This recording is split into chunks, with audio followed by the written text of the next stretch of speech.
जातो. आणि आज मुख्यमंत्री महोदय पण येणार आहेत त्या कार्यक्रमासाठी. तर थोड्या वेळाने आम्ही निघू आणि बस सावित्रीबाई फुलांचं काम म्हणजे महत्त्वाचं म्हणजे महात्मा फुले सावित्रीबाई फुलांचं काम किंवा मागासवर्गीयांसाठी काम करा आणि विशेषतः मुलींची शाळा मुलींचं शिक्षण याच्याकडे जास्तीत जास्त लक्ष द्या. आता या संदर्भामध्ये एकनाथराव शिंदे किंवा फडणवीस आणि अजितदादांनी सुद्धा अलीकडे मिटिंगच्या घेतल्या. त्याच्यामध्ये फुले वाड्यासाठी त्यांनी ताबडतोब 100 कोटी रुपये त्यांनी ते कबूल केलेले आहेत आणि ती प्रक्रिया जी आहे तिथली जी जागा जी घरं वगैरे असतील त्यांना योग्य तो मोबदला देऊन ती जागा मोठं करणं वगैरे ते काम सुरू होईल.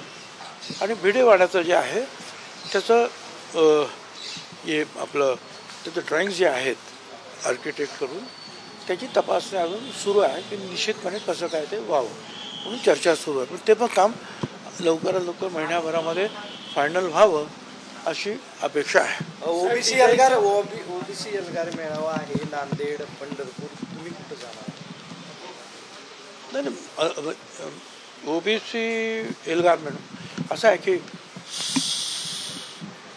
6 तारखेला पंढरपूरला म्हणजे आज 3 तारखेला इथे नंतर ताबडतोब आता मी संगमनेरला एक ओबीसीचं कोणी कार्यालय उघडतं आहे त्याचं उद्घाटन आहे आणि नाशिकला जो काही कार्यक्रम आहे ते आटपून पुन्हा येणार आणि 6 तारखेला पंढरपूरला ओबीसी एल्गारचा मेळावा.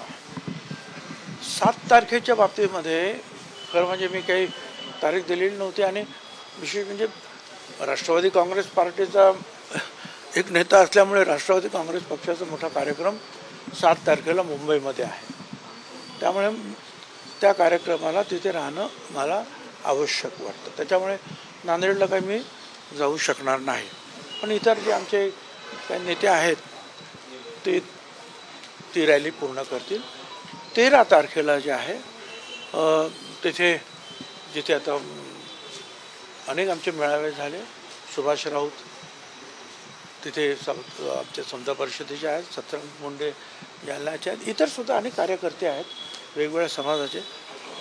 तर 13 तारखेला मी बीडला आणि त्याने परत पंकजाताई मुंडे आणि धनंजय मुंडे यांनासुद्धा विनंती ते करतात जास्तीत जास्त जे लोक तिथे येतील अशा प्रयत्न राहील.